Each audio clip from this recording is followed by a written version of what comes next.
Go. Toujours Kaf Gimel, Kaf Gimel 23 Hamoud Aleph.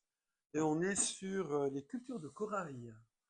Comment récolte-t-on le corail? Alors on a dit, on coule un bateau avec du sable, on le remplit de sable, on le coule dans un endroit pas trop profond, hein, et ensuite on accroche avec des cordes le corail au bateau, avec des cordes de lin hyper solides. Ensuite on enlève le sable et c'est magique, le bateau, pouf, il remonte et il arrache le corail.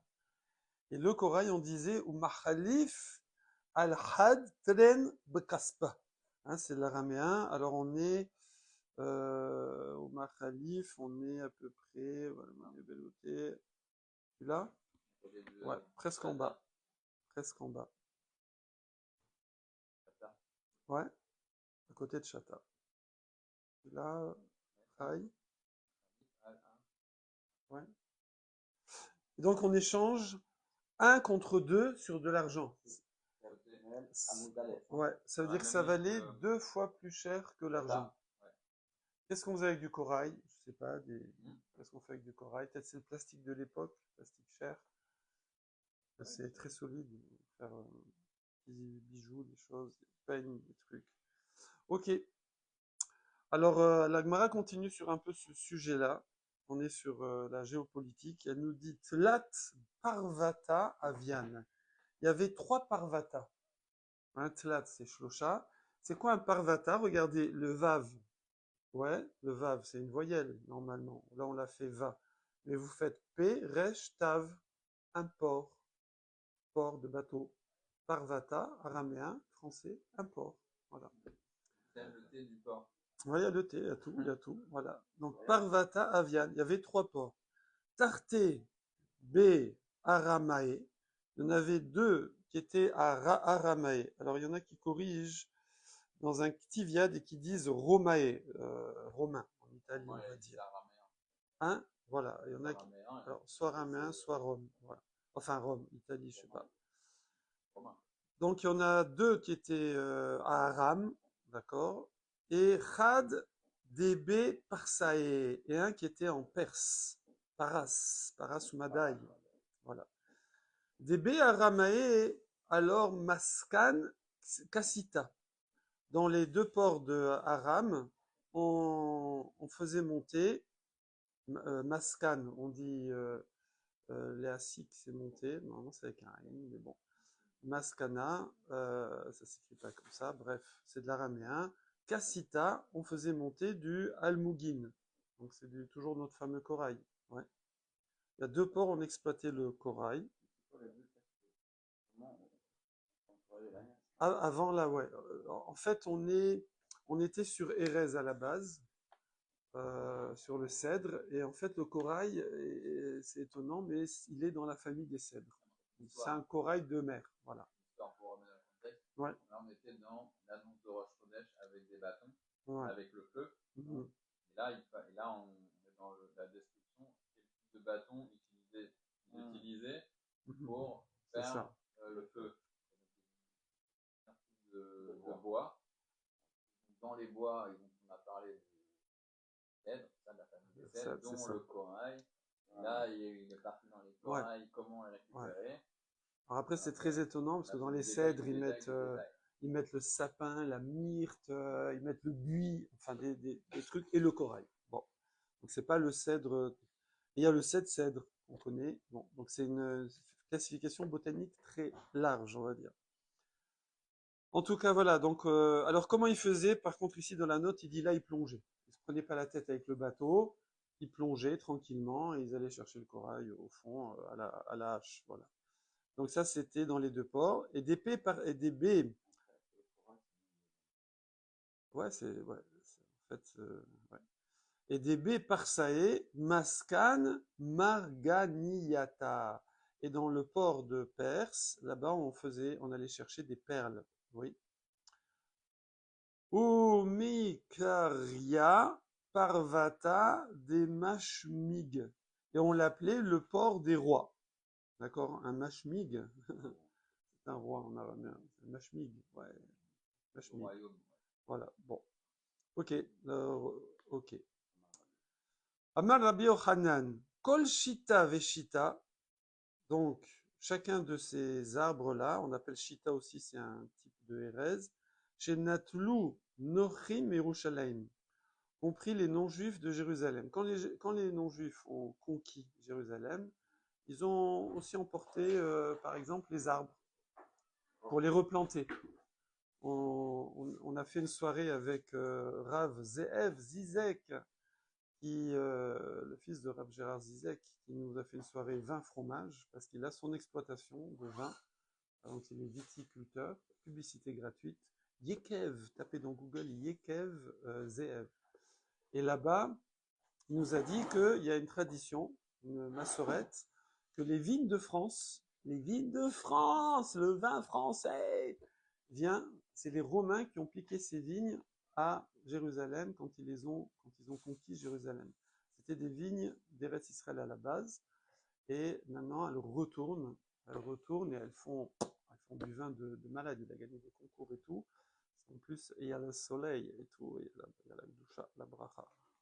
En tout cas, et là c'est pareil, ils ont pris des arbres, et c'est marqué Ve'atid akadosh baruch hu le'arziran là.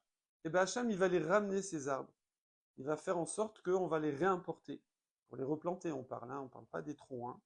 Chez Nehemar, Eten bamidbar erez shita. Je mettrai dans le midbar les cèdres de Chita. Alors vous allez me dire, mais le midbar c'est le désert. Oui, ah oui, parce que là, c'est un moment, vous êtes trop jeune pour avoir connu ça, mais la première fois que je suis allé en Eretz, j'étais à Jérusalem, et j'étais chez quelqu'un qui habitait dans une grande tour, et je regardais tous aux alentours, c'était un désert, c'était que du caillou. On voyait que du caillou, même pas un brin d'herbe, rien, du caillou à perte de vue. Donc c'était désertique, voilà. Ven Midbar et là Yerushalayim. Et le Midbar dont on parle ici, c'est Jérusalem. Chez Neymar, Sion Midbar Ayata. Voilà, on voit que Sion ici c'est Jérusalem. Et après dans la suite du verset d'ailleurs, on voit que c'est Jérusalem qui a été détruite et que c'était devenu un désert. Od Racha. Donc ça c'était Rabbi Yochanan. Encore une Racha de Rabbi Yochanan. Ah, alors là on va passer sur un autre sujet. Vamar Rabbi Yochanan, Kol Alomed Torah, tout celui qui étudie la Torah, ça fait toujours plus religieux qu'on prononce comme ça, Veno Melamed Melamda, et il ne l'enseigne pas. Il étudie, il n'enseigne pas, il garde pour lui. Nommé la Hadas Bamidbar. Il ressemble à une myrte dans le désert. Pourquoi, quel rapport entre quelqu'un qui étudie, qui n'enseigne pas, et une myrte dans le désert? À votre avis? Imaginez le désert, et il y a une myrte qui pousse au milieu. Pourquoi? Hein? Non, c'est parce qu'il n'y a personne pour la sentir. Parce que la myrte, ça sent bon. La das, ça sent bon. Eh ben, il n'y a personne pour sentir. Donc, ça sert à rien, quoi. Voilà, lui, il est tout parfumé, mais il n'y a personne qui sent. Voilà. Donc, faut partager son limoud. Voilà. Et cas des Amré. Il y en a qui disent, alors là, c'est marrant parce que ça va être tourné au contraire. L'image de la myrte va être dans le contraire. Kol alomed Torah ou melamda. Quelqu'un qui apprend la Torah et il l'enseigne. Il enseigne où? Bemakom shen talmidei chachamim. Un endroit où il y en a pas, il y a que lui. Il y a que lui qui enseigne, il n'y a personne. On dit bimkom shen ish. Hein? Tsareliot ish. Des fois tu dis, ouais, je suis pas au niveau. Ah, attends, mais s'il n'y a personne, vas-y, fais-le toi. Qu'est-ce que tu veux faire? Fais-le. Arrête, t'es au niveau. Moi, je fais comme ça aussi. Domé le hadas bamidbar. Ah bah lui, il ressemble à une myrte dans le désert. Ouais, c'est la même chose, mais tournée à l'envers. Que quoi? Des chaviv. Et au contraire, il n'y en a qu'une, donc tout le monde va la sentir. Il n'y a que lui, c'est monopole. Hein? Exactement. Voilà, on peut le voir en l'image de l'hadas dans le désert. Alors quand on dit désert, c'est vrai, nous on voit tout de suite le Sahara. Ouais, moi aussi. Alors qu'en vérité, Midbar dans la Torah, on voit c'est une zone non habitée.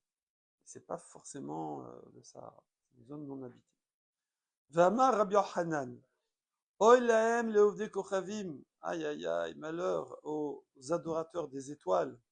She'en lahem takana, que sur certaines choses il n'y a aucun tikkun possible, aucune réparation possible. Où est-ce qu'on voit? Chez Neymar dans Yeshayahu. Là-bas, on voit dans Yeshayahu qu'Altid Lavo, les nations vont vouloir réparer ce qu'elles ont des fois abîmé, quoi. Et elles vont être prêtes même comment dire, à dédommager, à bien dédommager. Ouais. Ouais. C'est marqué Tachat Anechoshet, par exemple, à la place du cuivre qu'ils ont pris. Alors après, je veux dire, ça représente certainement aussi des choses au sens figuré. Hein. Alors, Avi, Zav, ils vont amener de l'or, carrément. C'est vrai que bon, le cuivre, comme ça, c'est un peu doré, comme ça, des fois, ça peut de loin, hein, ça peut passer, ouais. Oui, il y en a qui traduisent airain aussi, mais je sais pas. Bon.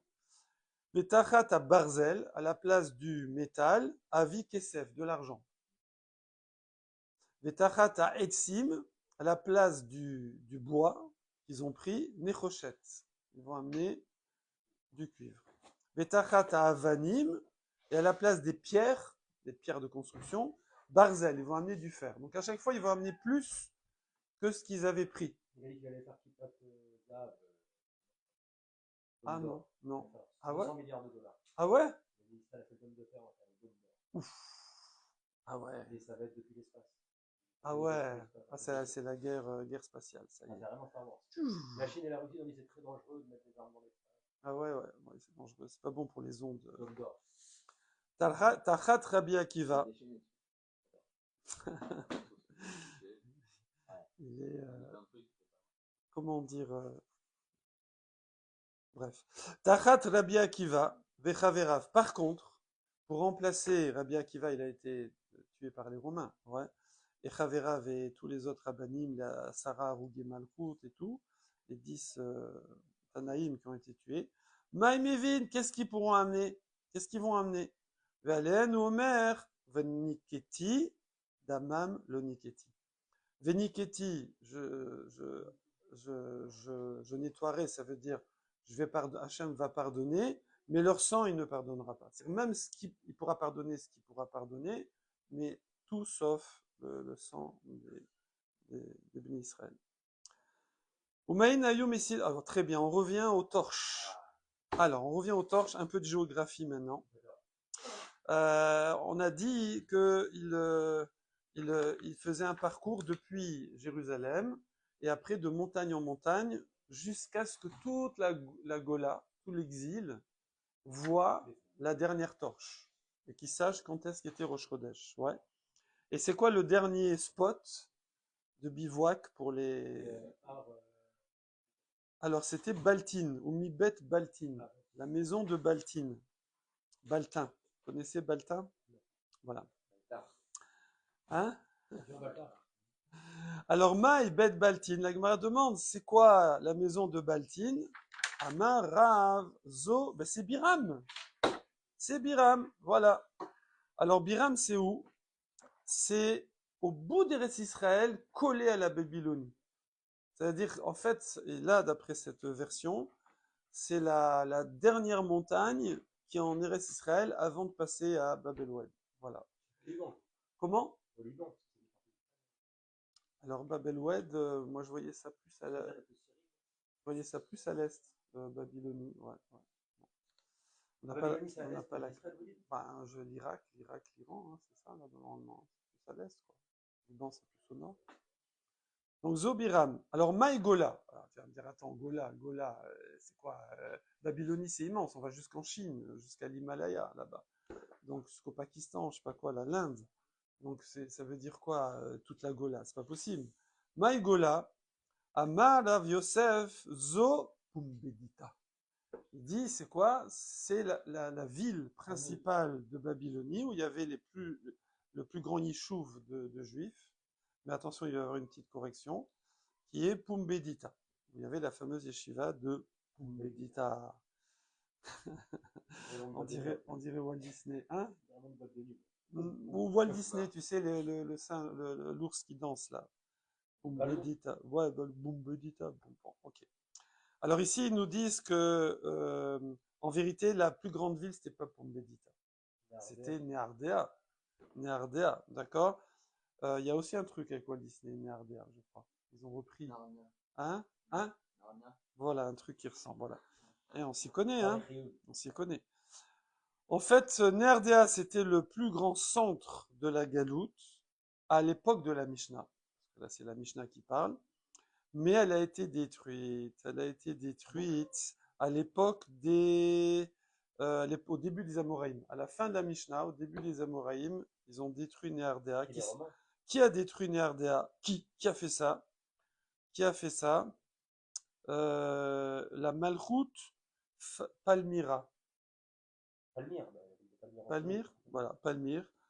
Et ils disent Tadmor, Tadmour, Tadmour, Tadamour, je sais pas. Donc à l'époque des Amoraïm, donc au 5e siècle, à peu près. 5e siècle, c'est, je dis des bêtises. Au 2e siècle. C'est la fin des Tanaïm. Le début des Amoraïm. Voilà, début des Amoraïm. C'est le 5e siècle, c'est la fin des Amoraïm. Les Amoraïm. Ah, bah tiens, il nous dit même, c'est l'année 4019. Voilà. Donc il y a 1700. Après que Shmuel soit Niftar, alors ils sont venus et ils ont détruit Nerdea. Ouais. Et du coup, voilà. Et du coup, combien? Alors, en quelle année tu as calculé? 1750 ans. Et justement, là, à ce moment-là, les survivants de Nerdea, ils sont partis rejoindre Pumbedita. Donc, Pumbedita est devenue, du coup, la plus grande centre, parce qu'elle était la plus proche. Et c'est pour ça que les Amoraïm, alors, parce que Rav Yosef, c'est un Amora ici. C'est Rav Yosef qui parle. Donc, c'est vrai que la Gola dont on parle, c'est la Mishnah qui en parle. Donc, elle devrait parler de Nerdea. Mais Rav Yosef, lui, dit, mais maintenant, c'est Pumbedita. D'accord? Voilà. Ok, super. On revient. Donc, Amar Rav Yosef, c'est Pumbedita. Maï quoi? C'est quoi la kavana alors de dire qu'il voit toute la Gola? Il dit Kimdura